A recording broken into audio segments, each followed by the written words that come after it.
Hi, welcome back to our channel.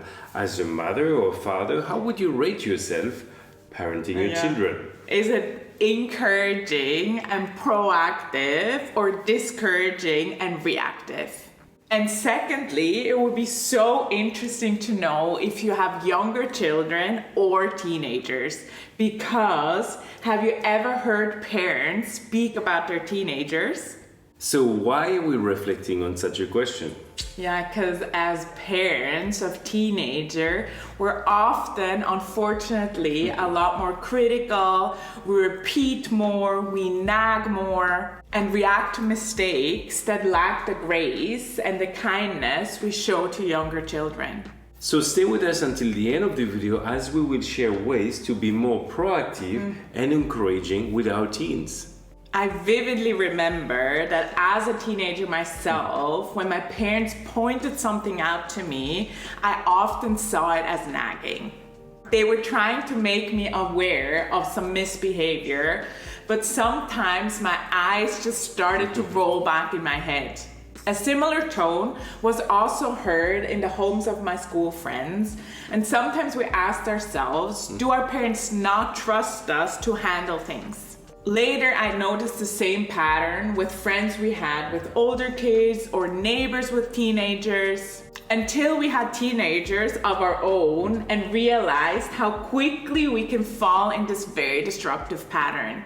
And sadly, we're all influenced by those negative stories that we hear from other parents. And it's almost that totally avoidable age. For example, a 13 years old that doesn't take responsibility, that's not the same as a toddler. Because toddlers are cute and teenagers lose that bonus. We become harsher, less forgiving, more demanding because we've been repeating for years the same thing and we get tired. But the real question is, did we ever teach them during a teachable moment, or did we only scold them in conflict? What approach dominates your daily life? We often default to being reactive. However, if we only address the issue, our children may hear the nagging without understanding the underlying reasons. So the solution is to be proactive and encouraging. Take those moments to teach your children age-appropriate lessons. For example, it's more effective to train your children to say thank you in a teachable moment. Yeah, instead of just correcting them when they didn't use that magical word after opening a gift from a friend. Or during a normal family meal time, start teaching your toddlers to stay longer at the dinner table. Rather than correcting your preschooler in front of guests. Evaluate your approach honestly so you can make necessary adjustments, so that as a parent of teenager, you can truly strengthen your relationship with your child instead of undermining it with your words or lack of trust.